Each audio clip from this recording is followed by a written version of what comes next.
और घड़ी रात के 12 बजा चुकी थी। बाहर तेज बारिश हो रही थी। बिजली की कड़कड़ाहट आसमान को चीरे जा रही थी।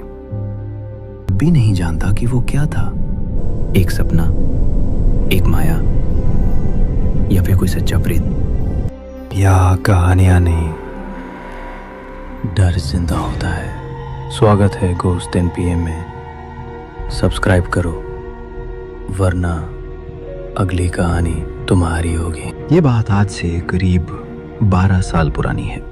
तब मैं बिहार के हसनपुर नामक एक छोटे से गांव के प्राथमिक स्वास्थ्य केंद्र में बतौर चिकित्सक नियुक्त था। उस वक्त मेरी उम्र करीब 29 साल रही होगी। पेशे से डॉक्टर होने के बावजूद मैं भूत पेत जैसी बातों पर यकीन नहीं करता था। मुझे हमेशा लगता था कि ये सब अंधविश्वास है। लेकिन उस एक रात ने मेरी सोच, मेरा पूरा जीवन बदल दिया। उस दिन अस्पताल में मरीजों की संख्या कुछ ज्यादा ही थी। चोट, बुखार, डिलीवरी केस कुछ भी कम नहीं था। वक्त कब बीता पता ही नहीं चला और घड़ी रात के 12 बजा चुकी थी।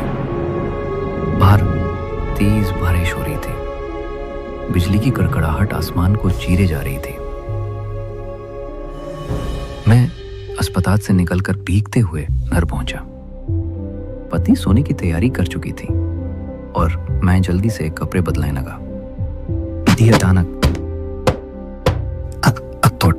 दरवाजे पे दस्तक हुआ। स्वर को कौन आ सकता है? मैंने दरवाजा खोला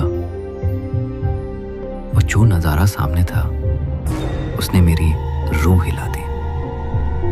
सामने एक 16-17 साल की लड़की खड़ी थी। उसका चेहरा पानी और आंसुओं से लथपथ था। उसकी आंखों में डर, घबराहट और बेबसी साफ झलक रही थी।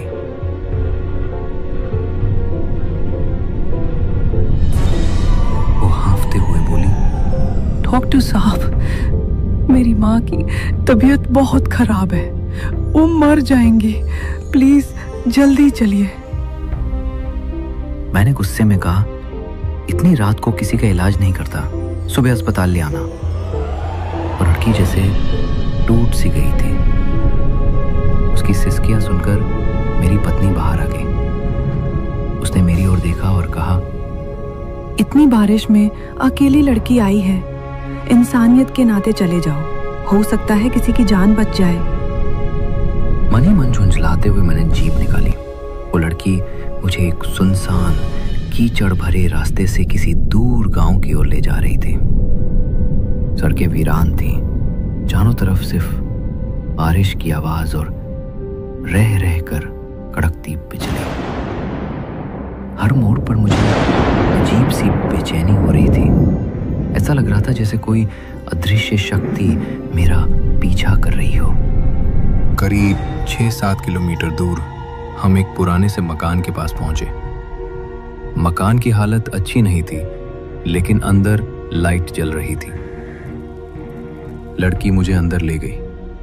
अंदर एक बुजुर्ग औरत बिस्तर पर पड़ी कराह रही थी। उसकी सांसें उखड़ी हुई थी। मैंने तुरंत उसकी नब्ज देखी, एक इंजेक्शन दिया और कुछ दवाएं लिख दी। लड़की ने राहत की सांस ली और मुझे बाहर तक छोड़ने आई। मैंने पूछा, इतनी रात को मेरे घर तक कैसे पहुंच गई तुम? उसने हल्की मुस्कान के साथ कहा, जो जरूरत में होता है वो रास्ता खुद बना लेता है। और फिर वो धीरे धीरे अंधेरे में गुम हो गई। सुबह जब मैं अस्पताल जा रहा था तो सोचा, चलो रात वाली महिला का हालचाल ले लो। वो गांव मेरे रास्ते में ही था, लेकिन जब मैं उस जगह पहुंचा मैं सन्न रह गया। जहां रात को घर था वहां सिर्फ खंडहर पड़े थे।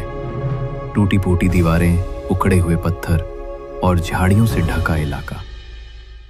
मैंने गांव के एक बुजुर्ग से पूछा, बाबा, यहां एक घर था ना? एक बरत और उसकी बेटी रहती थी। वो मुझे देखकर चौंक गए और बोले, बेटा, उस घर को उजड़े हुए 15 साल हो गए हैं। वहां तो अब कोई नहीं रहता। कुछ साल पहले माँ बेटी की वहीं अचानक मौत हो गई थी। तब से हर साल बारिश की एक रात कोई ना कोई अनजान आदमी उनके जाल में फंसता है। किस्मत अच्छी है तुम्हारी जो लौट आए, वरना वो आत्मा कभी कभी इंसानों की जान भी ले लेती है। मुझे यकीन नहीं हो रहा था। मैं उस खंडर के पास गया और देखा वहां मेरी जीप के टायरों के निशान आज भी मिटे नहीं थे। वहीं पर वो दवाइयां और इंजेक्शन भी पड़े हुए थे जो मैंने रात को दिए थे। मेरा शरीर कांपने लगा, मेरे हाथ पांव सुन्न हो गए और मैं चुपचाप वहां से लौट आया। घर जाकर मैंने सारी बात पत्नी को बताई, वो भी सन्न रह गई। कुछ ही दिनों में मेरा ट्रांसफर हो गया और मैं उस गांव से चला गया। लेकिन आज भी जब कभी तेज बारिश होती है या किसी रात दरवाजे पे दस्तक होती है तो वो लड़की, उसकी भीगी साड़ी और उसकी डरी हुई आंखें मेरी आंखों के सामने घूम जाती हैं। मैं अब भी नहीं जानता कि वो क्या था, एक सपना, एक माया या फिर कोई सच्चा प्रेत।